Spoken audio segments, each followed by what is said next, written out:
The New York Knicks have been struggling this season, and a lot of people were surprised that they went from being a playoff team last year to now barely even being in the playoffs or even not possibly making the playoffs this season. They might get into the play-in possibly, but there's a good chance the Knicks might not even make it.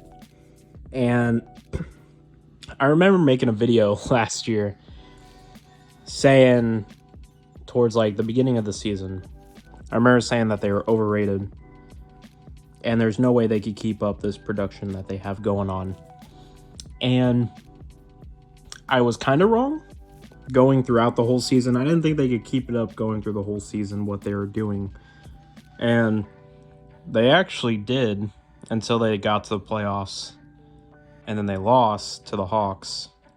And now it seems like I was just wrong with the timing, because now Julius Randle and all the other players are not putting up their same production that they were last season. And what made the Knicks so good last season was that not only were they one of the best defensive teams last season, but also they could compete on the offensive end. And that's what made them so good. What they're doing this year is that not only they lost the production that they were putting up offensively, they're not even near how good they were last year for defensive at all. A lot of the reasons could be, they signed Kemba Walker and Evan Fournier. They're not really known for their defense. And the reason they got them was because they thought they could take the defensive hit. And they felt like all they needed was more offense. And that didn't work out, actually. You could honestly argue their offense got worse and their defense even got more worse because they were taking a hit defensively. They knew that was going to happen, but they thought that their offense would get better. Worst case, it happened on both sides, that both sides got worse. And many reasons. I also said, I'm pretty sure in the video I also said that the coach, Tom Thibodeau, is actually not really that good. And I'm right. I mean, if you're a coach, a defensive-minded coach, and you're not able to help push your team past where they should be, Tom Thibodeau is not that good offensively. And you're trying to build a team that's supposed to be more offensive-minded, and you're trying to fit that with the narrative that what Tom Thibodeau does. He's really only that good on the defensive side of the ball.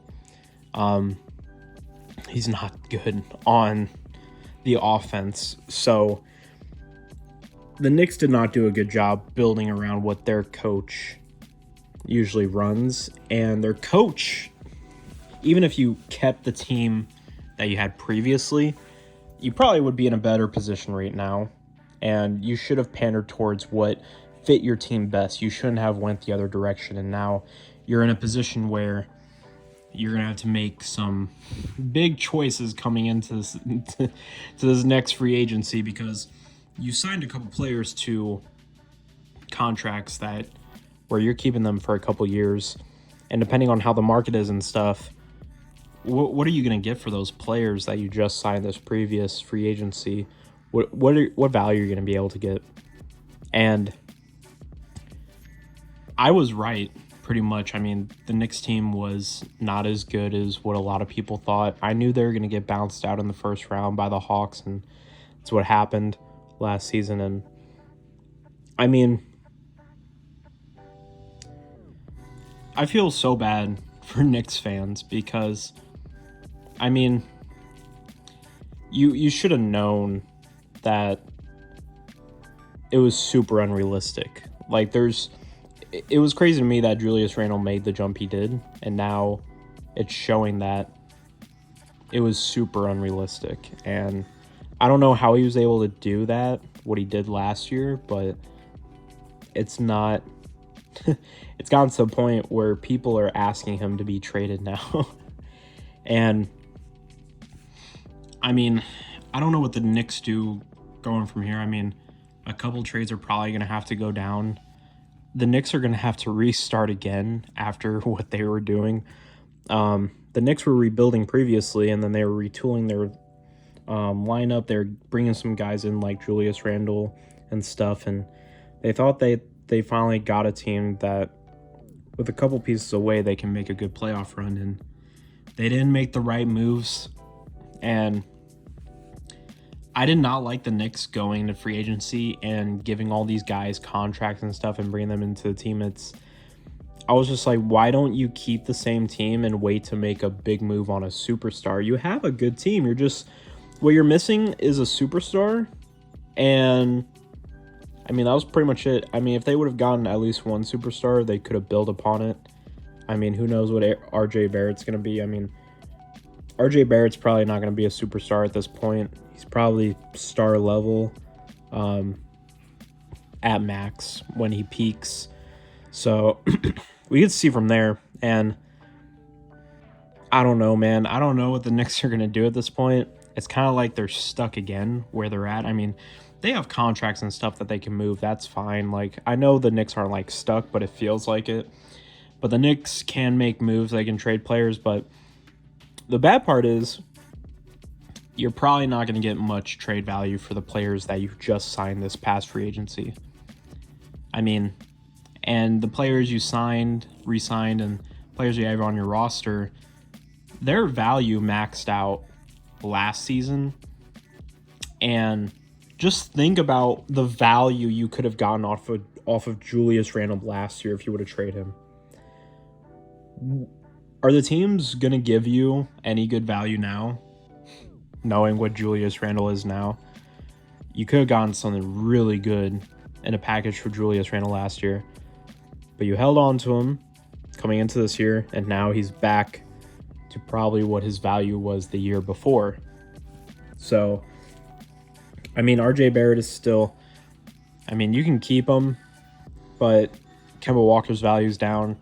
Evan Fournier's value is probably down at this point. I mean, he's not having like a terrible season, but he's been okay for the Knicks.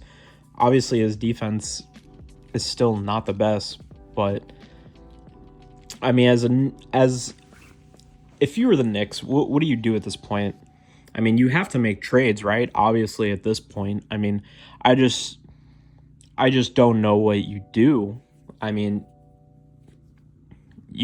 even when the Knicks have leads, they've been blowing them, and I don't think it's really just a roster issue. I think it's also a coaching issue. Like I said, Tom Thibodeau, he's good at defense, but he plays your guys too many minutes, and he doesn't know how to run an offense. The fact that he plays his players too many minutes and doesn't know how to run an offense, that does not work out. It might have worked for you last year, but are you really going to take that credibility of him getting you to the playoffs for one season? No, you're not. If you're a smart team, you're not going to go by his credibility of getting you to the playoffs for one season. The issue with the NBA and fans and organizations, they've become, like, people have become too, like, people have gotten to the point where they're like, they'll take anything, you know? People are just desperate at this point, and people are cool nowadays with their team just making the playoffs. And it's like, no, that should not be the goal. The goal should be championship, rings. And it seems like people have just gotten to a point where their teams and organizations have sucked for so many years. People are so desperate to the point where they're cool with a playoff appearance. Like, no, like, I'm a Charlotte Hornets fan. If my team makes a playoff appearance, I'm going to complain about that. Like, I'm not going to settle for just a playoff appearance. I want to win a championship. That's the standard of what every team should be. It's not just a playoff appearance, but a championship run. We've gotten so desperate for achievements. We're not looking at the greatest achievement. And that's the issue with fans, NBA. Obviously not everybody, but that's the issue with a lot of people I see nowadays. Like, Knicks, like Knicks fans are so embarrassed of their team, they rather get a playoff appearance than win a championship. Like, and that's not saying all Knicks fans, but that's how bad the Knicks organization has been. And the fans deserve better. I'm not coming after the fans. The fans deserve better from this team. You know? I mean, obviously, you don't owe the fans anything, and the fans don't owe the team anything, but they deserve, all right? Knicks haven't won a championship in like 50 years. You gotta change the culture and mentality that you have in your organization. Otherwise, it's just gonna stay like this. And you're just gonna have fans keep coming at you, telling you to trade this guy, because they are tired of having a losing culture. And as an organization, especially as an organization in New York, a metropolitan area that's one of the biggest money spending orgs in a franchise city, like, you have so much money, so much influence. There's no reason for you to be bad. And the fans deserve better.